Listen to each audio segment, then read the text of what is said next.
आज मैं आपको एक मज़ेदार कहानी सुनाने जा रही हूँ जिसका शीर्षक है चौधरी की अकल। तो चलिए शुरू करते हैं।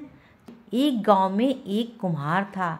कुम्हार जहाँ होता है वहाँ गधा होना भी लाजमी है, क्योंकि गधे के बिना भला कुम्हार का काम कैसे चल सकता है। तो हमारे इस कुम्हार के पास एक गधा भी था। गांव में अक्सर लोग जानवरों के भी नाम रख देते हैं। वे नाम अक्सर उनके रंग रूप, कद काठी या गुण स्वभाव पर आधारित होते हैं।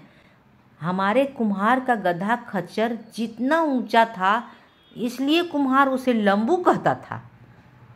कुम्हार पहले खदान में मिट्टी खोदकर लंबू पर लाद कर घर लाता, फिर चाक पर मिट्टी के बर्तन बनाकर आग में पकाकर वह बर्तन लंबू पर लाद कर गांव भर में घूम घूम कर बर्तन को बेचता था। इसी काम में उसकी और परिवार की रोजी रोटी चलती थी। कुम्हार लंबू को अपना बेटा कहता था। लंबू कई साल से कुम्हार के पास था और वह बूढ़ा हो चला था। उम्र ने उसे कमजोर कर दिया था। एक दिन कुम्हार मिट्टी खोदकर लंबू पर लाद कर घर लौट रहा था। अचानक बरसात होने लगी। लंबू फिसलकर लड़खड़ाया और एक गहरे गड्ढे में जा गिरा। वह गड्ढा असल में एक सूखा कुआं था। अपने गधे को गड्ढे में गिरा देख कुम्हार घबरा गया और उसे बाहर निकालने के लिए जतन करने लगा। कुम्हार भी बूढ़ा और कमजोर था, गड्ढे से बाहर नहीं निकाल पाया। कुछ राहगीर भी उसकी मदद के लिए पहुंच गए, लेकिन कोई भी उसे गड्ढे से बाहर नहीं निकाल पाया, क्योंकि कुआं बहुत गहरा था। गांव के सरपंच चौधरी शहर जा रहे थे। भीड़ देखकर रुक गए। जब लोगों ने उन्हें सारी बात बताई तो वे बोले, मूको, तुमने बचपन में प्यासे कौवे की कहानी नहीं सुनी थी? लोग बोले, सरपंच जी, सुनी थी। कौवे ने सुराही से पानी पीने के लिए क्या जुगाड़ लगाई थी?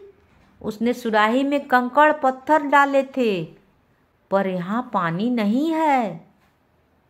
गधे को बाहर निकालना है। चौधरी बोला, बात तो एक ही है ना, तुम पत्थर नहीं मिट्टी डालो, मगर थोड़ा थोड़ा डालना। गांव वाले ने फावड़े की मदद से गड्ढे में मिट्टी डालना शुरू कर दिया। गधा घबरा कर उठ खड़ा हुआ। अचानक सबने देखा कि जैसे ही वे उस पर मिट्टी डालते, गधा शरीर को हिलाकर मिट्टी झाड़ देता था। मिट्टी कुएं की ताल में गिर जाती। लोग लगातार मिट्टी डालते रहे। गड्ढे में मिट्टी भरती रही और गधा उस पर चढ़ते हुए ऊपर आ गया। अपने गधे को इस चतुराई को देखकर कुम्हार ने खुशी से गधे को गले लगा लिया। सरपंच और राहगीर का धन्यवाद कर अपने घर लौट आया। राहगीर सरपंच की अक्लमंदी की प्रशंसा करते रहे कि वाह, सरपंच कितना अक्ल वाला काम बताया और इसी से यह काम सफल हो पाया।